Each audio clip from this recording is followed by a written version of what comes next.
Bonsoir à toutes et à tous, bienvenue dans Guinée Info, la grande édition de nos informations. Le chef de l'État, professeur Alpha Condé, a présenté ce matin les condoléances de son gouvernement et du peuple de Guinée à la famille du ministre d'État Ba Ousmane à suite au décès de sa maman et à la famille de Sero Bantouta à Kaporo avant de se rendre à l'hôpital chino-guinéen au chevet de certains malades. Abdul Karim Condé du bureau de presse de la présidence. Le président de la République, professeur Alpha Condé, s'est rendu dans la famille du ministre Ba Ousmane, président de l'UPR, pour présenter ses condoléances suite au décès de sa maman, Aïdia Fatou Halabi. Le comportement social et la contribution du président de la République, professeur Alpha Condé, ont été salués par la famille du ministre Ba Ousmane.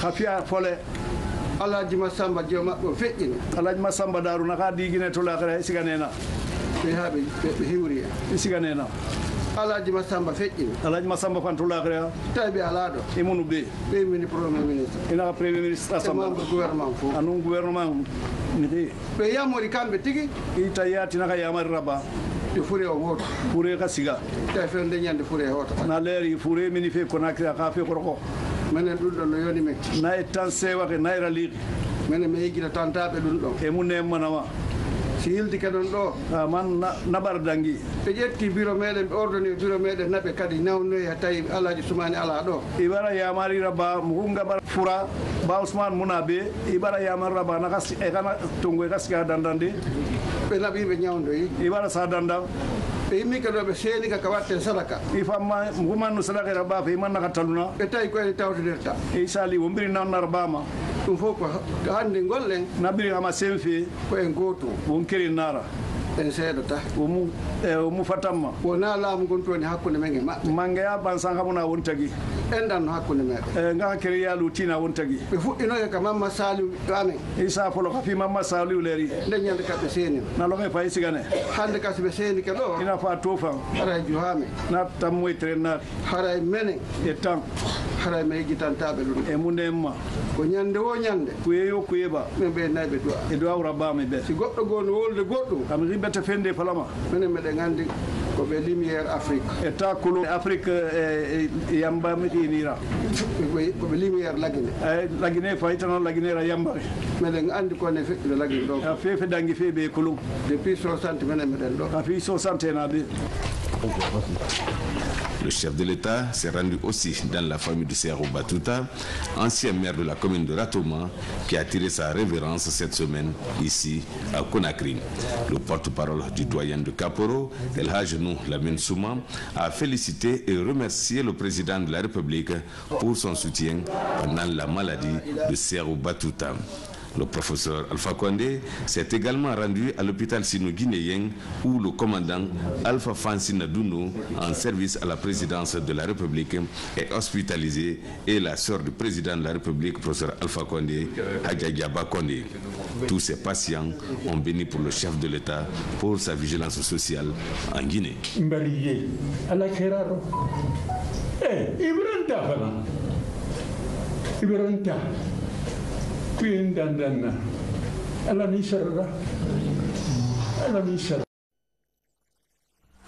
En plus bref, page noire, la direction générale de la radio-télévision guinéenne a le regret de vous annoncer le décès d'Aboubacar Cissé. Ici en image, journaliste, présentateur, ancien rédacteur en chef de la radio nationale, fonctionnaire au ministère des Affaires étrangères, conseiller politique de l'ambassade de Guinée à Genève. Décès survenu ce dimanche des suites d'une crise cardiaque. Que l'âme du défunt repose en paix. Amen. Dans le reste de l'actualité, on prend la direction de Bokeh où les administrateurs territoriaux apprennent les notions du code de déontologie du commandement local. L'initiative est l'une des recommandations de l'accord politique du 12 octobre. L'Union européenne, à travers le programme d'appui sectoriel à la décentralisation, accompagne le gouvernement pour la mise en œuvre de ce projet. Mohamed Lamine Camara, de retour de Kakandé. Suite au recommandation de l'accord politique du 12 octobre 2016, l'heure est au repositionnement des administrateurs territoriaux en agents de développement. À Boké, la notion de l'éthique et de la déontologie de l'autorité administrative territoriale est au centre de ce conclave. La rencontre regroupe les responsables locaux à tous les niveaux de la région. La démarche consiste à amener ces acteurs à agir conformément au principe de neutralité dans l'exercice de leurs fonctions. Un des points d'accord a si bien dit qu'il faille procéder à la vulgarisation de ce code de déontologie. Et bien donc, nous nous retrouvons dans cette dynamique aujourd'hui de partager le code de déontologie qui est destiné aux administrateurs territoriaux, mais aussi qui concerne spécifiquement les agents publics. Déjà, nos TDR disaient qu'il fallait s'assurer de l'existence du code de déontologie, ce qui a été fait, mais sa vulgarisation était un tout petit peu faible. Et aujourd'hui, on a l'occasion, déjà ça fait quelques semaines que cette vulgarisation a commencé. Je suis fière, très heureuse de participer à la formation de Boké. La mise en œuvre du code de bonne conduite est une nécessité pour les responsables locaux du pays. La stratégie du ministère de l'administration du territoire et l'Union européenne vise à instaurer un climat de confiance entre le commandement territorial et les populations. L'administrateur territorial, il est aussi un peu comme un ambassadeur. Il doit avoir les mêmes qualités de neutralité, de jugement, de retenue, gagner le respect de ses administrés pour réussir le travail dans son territoire. C'est de mettre à la disposition de l'administrateur, mais que cela puisse être connu aussi des administrés, l'outil fondamental qui lui permette d'avoir un comportement digne et honorable dans la gestion quotidienne de sa fonction. Ce perfectionnement des administrateurs territoriaux au code de déontologie de la fonction de l'autorité administrative locale permettra à coup sûr de renforcer la gouvernance territoriale participative. On reste dans la région avec le séjour de cette mission conjointe ministère des Mines et ministère du Budget. Il était question d'aller à la rencontre des communautés touchées par les projets miniers, évaluer leurs besoins et s'enquérir de leurs relations avec ces multinationales. La première étape, les projets Bel Air, Djandian et GAC. Mamadou Alpha Baldé, Mohamed Lamine Kaba. La région de Boké, pôle d'attraction par excellence des sociétés minières. De nombreuses compagnies sont en activité dans la zone. Les communautés locales profitent-elles pleinement de cette embellie minière? Une mission du département des mines et du budget échange avec les populations touchées par les projets GAC et Djandian-Kobad. Une occasion pour ces communautés d'expliquer leurs besoins et la nature de leurs relations avec ces sociétés minières. Les citoyens collaborent très bien avec eux. Et eux aussi, ils font ce que nous leur demandons. Mais il y a beaucoup de choses qui nous manquent. Surtout l'emploi des jeunes. Nous voulons à ce que les jeunes soient employés. Et surtout leur traitement dans leur emploi. Le pont d'ici, à Kewewol. La route qui est Kobad a commencé de partir par là. La route là est déjà arrêtée. Maintenant, à cause de le pont là, il y a une grande souffrance au niveau des districts. De Bouléré à Nyankoy dans Sangaredi, la délégation a écouté et recensé toutes les préoccupations soulevées. Désormais, le gouvernement entend agir pour améliorer l'apport des revenus miniers dans les projets de développement locaux.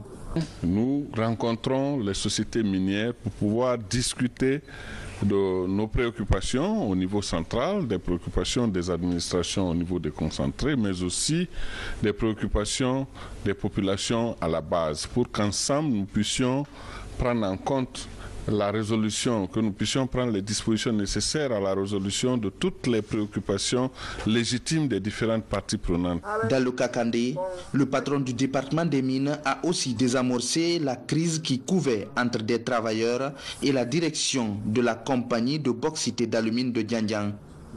Abdoulaye Magasouba les invite à privilégier la voie du dialogue pour régler tout différend entre les deux parties. Dans l'actualité également, 100 000 tonnes d'engrais seront bientôt acheminés à Conakry. C'est une des promesses du roi Mohamed VI du Maroc. La commission logistique en charge de la réception et de la commercialisation de cet engrais était ce week-end au port autonome de Conakry pour vérifier le magasin destiné au stockage. Sur place, depuis 2011, une quantité de riz et de sucre impropre à la consommation est stockée sur les lieux. On fait le point tout de suite avec Diamo Kaba à la Santondo Camara. Très bientôt, les 100 000 tonnes d'engrais promis par le royaume chérifien seront débarqués au port de Conakry. Sur le terrain, la commission logistique identifie le magasin destiné au stockage des produits. Au constat, plus de 2400 tonnes de denrées pourrissent sur les lieux. Et pour respecter le délai de livraison des engrais, une opération d'évacuation des denrées périmées est entreprise. Les denrées périmées qui sont dedans sont composées de sucre en semoule et puis de riz, de deux types de riz, 25% de brisure et de riz étuvé. Donc la commission, depuis 3 jours, a pu identifier un site qui se trouve à Manéa. Donc aujourd'hui, nous avons des camions qui vont commencer à charger et toute la commission, escortée par la brigade verte du ministère de l'Environnement, va se rendre à Manéa pour commencer les opérations d'enfouissement et de destruction des lots. Pour la fabrication d'articles divers, le projet va bientôt se matérialiser en Guinée avec le soutien de l'ONUDI. L'ONUDI est l'agence onusienne chargée de la mise en œuvre de ce projet pilote en Guinée. L'ONUDI joue le rôle de support technique pour la mise en œuvre de ce projet pilote qui concourt ici à la valorisation des déchets plastiques dans un élan de l'utilisation écologiquement rationnelle des déchets plastiques. Pour le gouvernement, le développement d'une industrie de recyclage des déchets plastiques est une des options privilégiées pour assainir les villes du pays et aussi créer de l'emploi. Dans un premier temps, les capacités de l'usine de recyclage Sodiaplast vont être renforcées. Mais avant, ce travail d'échange avec les acteurs a permis de faire l'inventaire des gisements de déchets plastiques et auditer les pratiques actuelles. Si vous prenez le cas de nos villages, etc., il y a les bœufs qui consomment ces plastiques, donc ça joue sur le cheptel, ça joue sur la dégradation des sols. Et ensuite, si on les incinère, c'est plus grave encore parce que là, ça émane des dioxines et furanes qui sont des polluants organiques persistants. Et puis l'objectif, c'est d'essayer d'intégrer les bonnes pratiques environnementales et les meilleures techniques disponibles dans les procédés industriels. La gestion de ces déchets plastiques aussi est un facteur de développement. C'est un facteur de développement parce que ça permet justement la durabilité du sol et c'est une lutte également qui s'insère dans le cadre justement du plan national de développement en vigueur. 13 autres pays de la sous-région veulent développer le recyclage des déchets plastiques. Tous sont inscrits dans le cadre de ce projet qui commence en Guinée, d'où tout l'intérêt de réussir l'étape de Conakry qui servira d'exemple. Un lot important de matériel pour le port de pêche artisanal de Boulbiné. C'est un geste de l'association ouest-africaine pour le développement de la pêche artisanale à travers son antenne nationale. Ces équipements vont contribuer à améliorer le cadre de vie au sein de ce port. Reportage Samara Tolno. Le port de pêche artisanal de Boulbiné, l'un des plus grands débarcadères de Conakry. Chaque jour, plus de 2000 personnes se côtoient ici. Pour éviter les cas de maladie, la coopérative Fégacé s'emploie régulièrement à assainir cet endroit. Pour soutenir les efforts de ce groupement, l'association ouest-africaine pour le développement de la pêche artisanale ADEPA offre ce matériel d'assainissement à travers son antenne nationale. Elles vont, à partir d'aujourd'hui, mettre plus de volonté dans l'action de l'assainissement parce que tout le matériel qui leur manquait leur a été mis à disposition. Avec ces matériels, la coopérative Fégacé et le comité de gestion du débarcadère de Boulbiné comptent désormais multiplier les opérations d'assainissement. L'exercice consiste à rendre plus compétitifs les produits halieutiques guinéens sur le marché international. Désormais, on va faire l'assainissement chaque 2 semaines pour l'hygiène, pour la santé des populations, pour qu'on exporte notre poisson à l'extérieur. La lutte contre l'insalubrité dans les débarcadères pour une meilleure santé des acteurs de la pêche est l'un des objectifs de l'ADEPA. Pour atteindre cet objectif, cette structure internationale promet d'élargir son appui aux autres débarcadères du pays. Nous nous excusons pour la mauvaise qualité de ces images. Le réseau Afrique Jeunesse de Guinée sensibilise les étudiants sur les méfaits de l'immigration clandestine. Il compte ainsi pousser les jeunes à prendre conscience et à comprendre les dangers liés au phénomène. Abdoulaye Ningelande Diallo nous signe ce reportage. L'immigration clandestine demeure une préoccupation majeure qui domine l'actualité nationale et internationale. En Guinée, les jeunes constituent la couche la plus touchée. C'est pourquoi les acteurs de la société civile ont choisi les universités pour mener cette campagne de sensibilisation autour de ce phénomène. Les étudiants aujourd'hui sont sujets, c'est aussi des candidats à la migration. Mais il faut relever aussi le niveau du débat sur la migration. C'est pourquoi les universitaires sont sollicités pour que la réflexion soit menée et que la contribution des universitaires soit apportée pour permettre non seulement aux acteurs de la société civile, mais aussi l'État. Cette conférence a permis aux étudiants de mesurer les enjeux de ce phénomène. Dans le passé, j'avais eu l'ambition de voyager pour aller étudier, mais avec cette conférence aujourd'hui, cela m'a beaucoup appris. Donc je n'ai plus maintenant l'envie d'aller à l'extérieur pour aller étudier. En 2016, près de 3000 Guinéens ont été rapatriés. Et ces dernières semaines, ils sont au total 98 jeunes accueillis. À ce jour, selon les mêmes rapports, près de 2000 Guinéens attendent d'être rapatriés. Une situation qui préoccupe le ministère de l'administration du territoire et de la décentralisation. Les parents sont assis, l'enfant vient pleurer pour dire qu'il doit partir. Mais si le parent est sensibilisé, il sait que s'il part en donnant l'argent, il est en train de diriger son enfant vers un avenir incertain, il ne le fera pas. Donc nous allons faire des campagnes de sensibilisation à Conakry et à l'intérieur du pays. La tendance actuelle pour les acteurs de la société civile est d'aider le gouvernement à améliorer sa politique migratoire.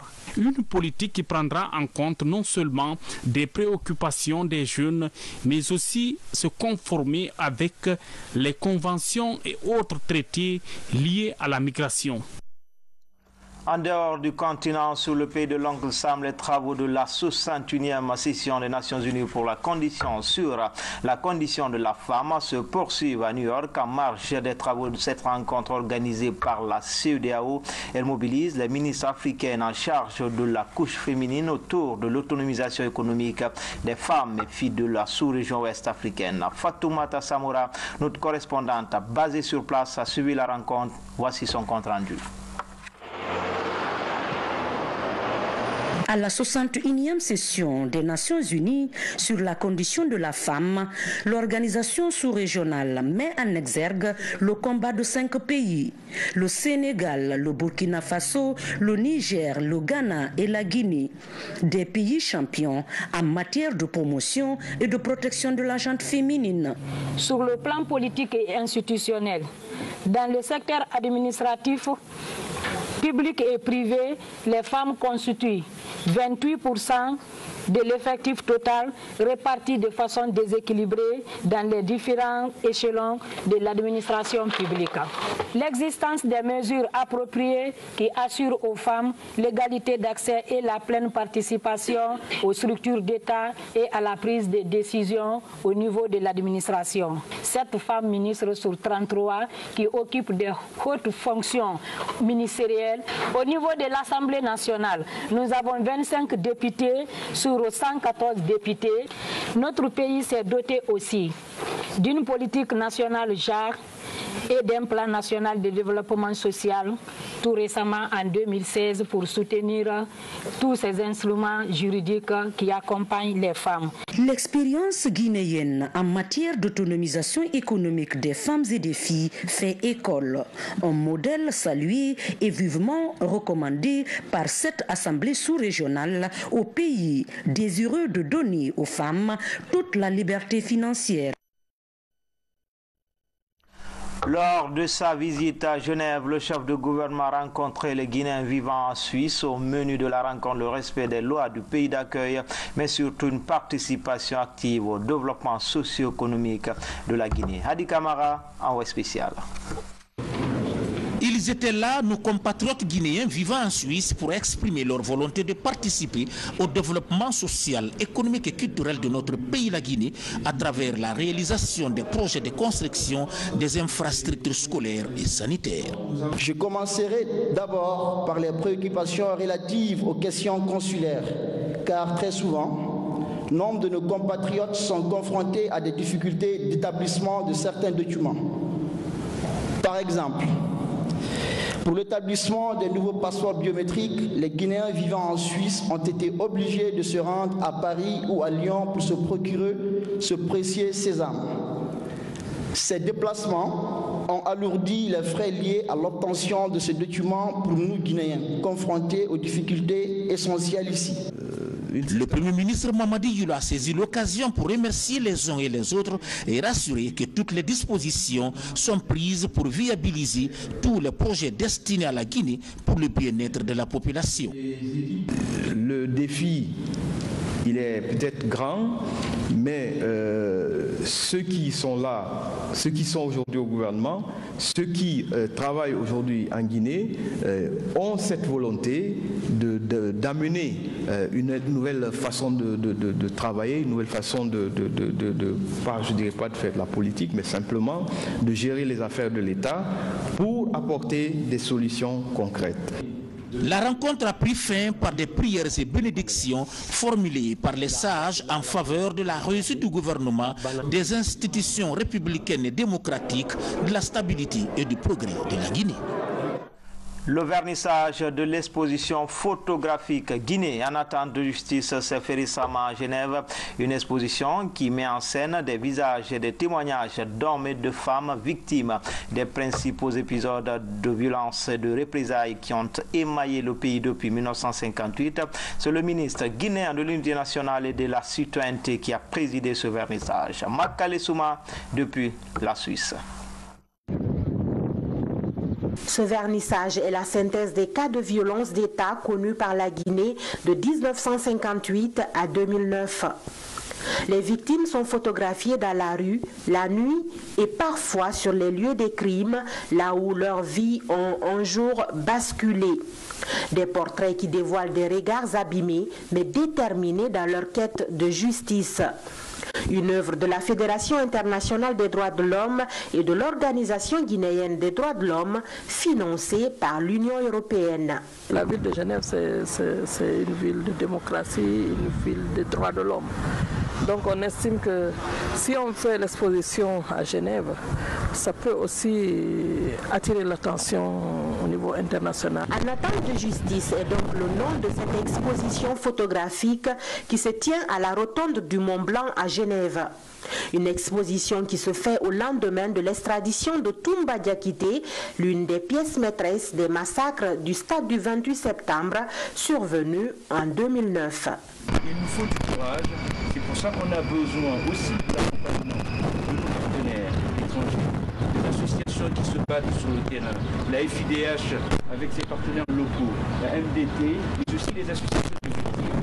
Je veux ici dire à quel point il nous est important ces accompagnements, à quel point il est important pour le gouvernement guinéen de remettre la société guinéenne sur les rails, le rail moral, le respect des droits humains. Ces personnes racontent à travers ces photos prises par le photographe Tommy Tranchard leurs douloureuses histoires. Des histoires émouvantes, à la limite révoltantes pour certains. Alors j'ai une impression d'injustice terrible et puis de colère, de révolte et puis de grande tristesse en fait sur tout ce que ces personnes ont vécu. Et je suis plus sensible effectivement à ce que les femmes ont vécu. Ce vernissage s'est tenu en marge du passage de la Guinée devant le Conseil des droits de l'homme. Et les 3 associations de victimes ont mis l'occasion à profit pour faire un plaidoyer.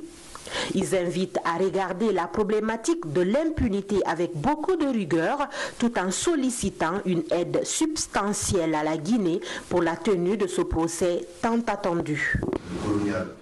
26 mars 1984, 26 mars 2017, voilà 33 ans que nous quittait le responsable suprême de la révolution, le camarade Ahmed Sékou Touré. En cette date anniversaire de l'homme qui a donné l'indépendance à la Guinée, une cérémonie de lecture du Saint-Coran est organisée à la grande mosquée de Conakry. Les détails, c'est avec Guinée Yansani.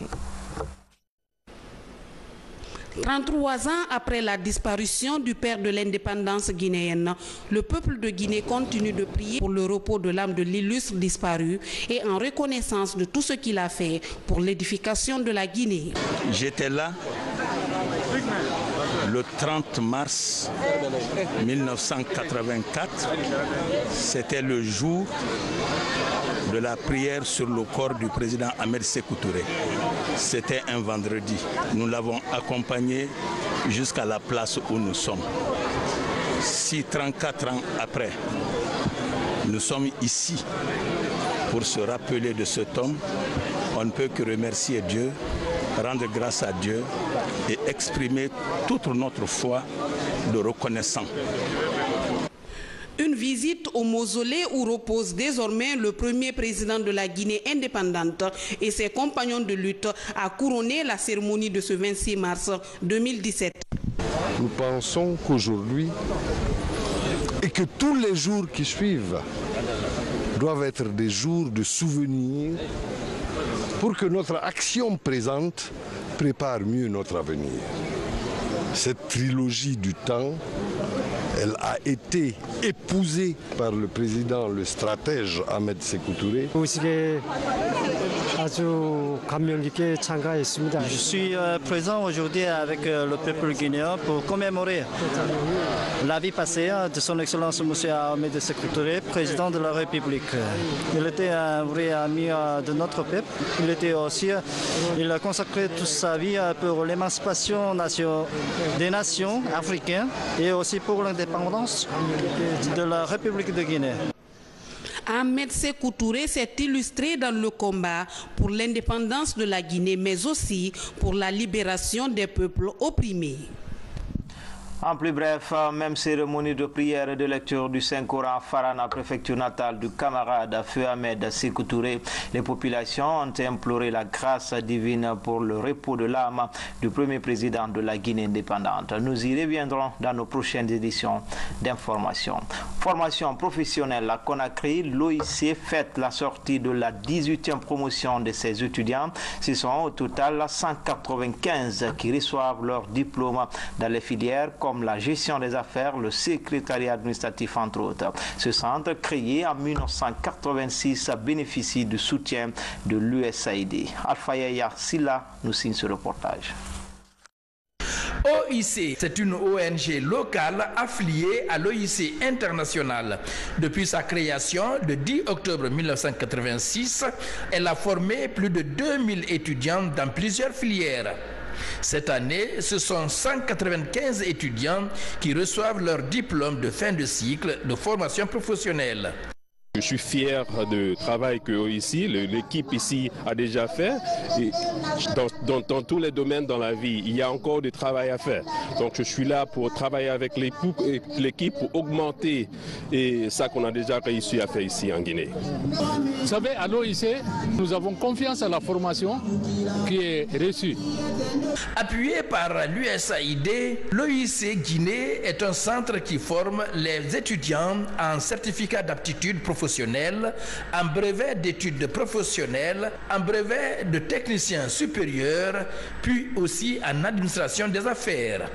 L'avantage chez nous, après la formation, ils ont l'occasion et l'opportunité d'avoir de l'emploi grâce à la formation reçue à l'OIC. Cette 18e promotion porte le nom de Fatimatou Bari, directrice de l'OIC Guinée. Et puis retour sur ce concert qui a tenu toutes ses promesses hier au stade de Nongo. Mohamed Silla MHD a tenu en haleine les mélomanes. Le prince de l'Afro-Trap a fait exploser les décibels lors de ce méga concert. Voyons tout cela en image avec Mikini Moussa Kamara, Guinée Yansani. C'est le grand spectacle jamais organisé par les productions Tidiane Old Music en Guinée. Plus de 50 000 mélomanes sont dans le stade de Nongo pour chanter et danser avec leur idole.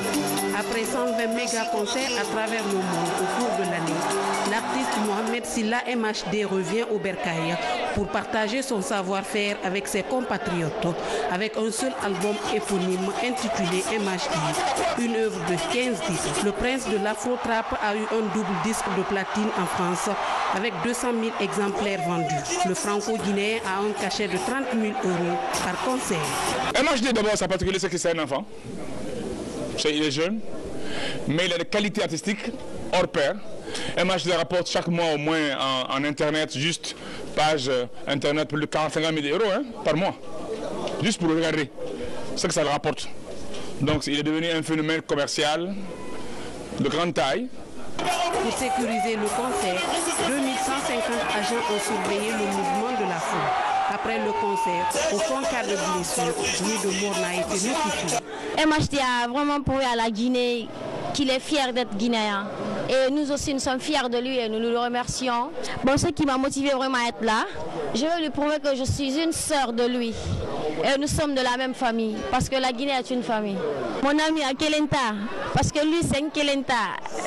C'est le 3e méga concert organisé au stade de Nongo au bout de 14 mois, après celui de Black M et de Maître James. Sport, football dans le cadre des préparatifs des éliminatoires de la Coupe d'Afrique des Nations 2019. Le Sili de Guinée a rencontré un match amical les Panthères du Gabon. Score final 2 buts partout. Le film de la rencontre avec Abakar Kamara.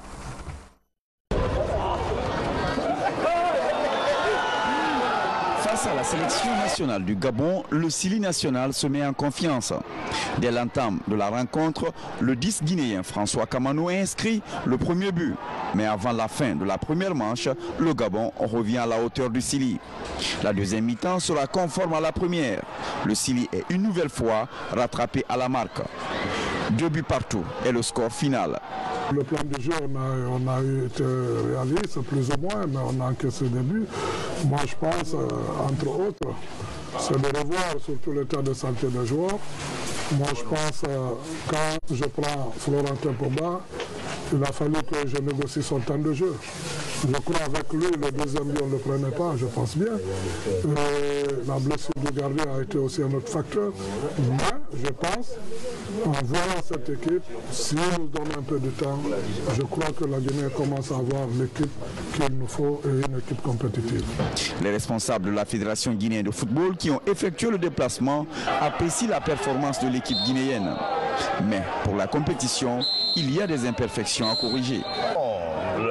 On a revu l'effectif, c'est pas mal. Et quand les gros qui manquaient, les titulaires qui manquaient seront là, ça va encore donner beaucoup plus. Mais ça joue et ça a bien joué au ballon. Cette rencontre du Sili national est la première étape des 2 matchs amicaux de la Guinée dans le cadre des préparatifs des éliminatoires de la CAN 2019. Mardi 28 mars, l'équipe est attendue à Bruxelles pour affronter les Lions indoptables du Cameroun, champions d'Afrique. Enfin, un nouveau produit sur le marché de la téléphonie mobile en Guinée. La marque Tecno continue d'étendre son espace pour le bonheur de sa clientèle. Ce samedi, le produit a été présenté aux invités qui ont apprécié les différentes caractéristiques de Tecno CX. C'est un publi-reportage signé Valérie Talimane. Tecno Kémon CX version 3, c'est le nom du tout nouveau produit de la marque Tecno. Il a été présenté ce samedi à un parterre d'invités. Selon les caractéristiques, ce téléphone est l'un des plus modernes sur le marché. C'est un téléphone hyper sophistiqué avec double caméra frontale et 2 appareils photo à l'arrière. Donc ça veut dire en quelque sorte que les amateurs de selfie sont vraiment servis sur ce téléphone. Ils auront des photos éclatantes qui pourront poster sur les réseaux sociaux. Et le tout dernier Android qui vient de sortir, le 7.0, qui va faire fonctionner le téléphone. Et c'est également un téléphone qui, comme je l'ai dit, regroupe beaucoup de nouveautés. C'est la première fois que on aura un Tecno, par exemple, sur lequel on peut travailler sur 2 écrans en même temps. Avec son design ultra slim et la qualité de ses images, Tecno accorde en plus une garantie de 3 mois pour l'écran et 1 an pour tout problème au niveau de l'appareil. Des qualités qui impressionnent et attirent l'ensemble des invités. Nous avons confiance en ce produit, nous croyons en son efficacité et vraiment rien à dire. C'est une surprise de voir tous ces éléments réunis en un téléphone parce que, en quelque sorte, avoir un téléphone d'une caméra frontale de 16 mégapixels, c'est une première. Ce que nous venons de voir de par la présentation, nous voyons que c'est un produit innovant et qui offre beaucoup de caractéristiques intéressantes. Et je pense qu'à l'avenir, ça sera intéressant d'avoir un tel téléphone pour mes futurs clients. Tecno, basé à Hong Kong, a permis à plusieurs personnes de disposer d'un téléphone de qualité, particulièrement en Guinée, où depuis 2008, ces produits sont disponibles. L'arrivée de la nouvelle version Tecno Camon CX est attendue à Conakry le 2 avril prochain. Et il sera négocié au prix de 1 550 000 francs guinéens dans toutes ces boutiques de vente. C'est la fin de cette édition d'information. Grand a été le plaisir pour moi de vous servir. Bonne suite de programme sur les antennes de la télévision nationale. À bientôt, Inch'Allah.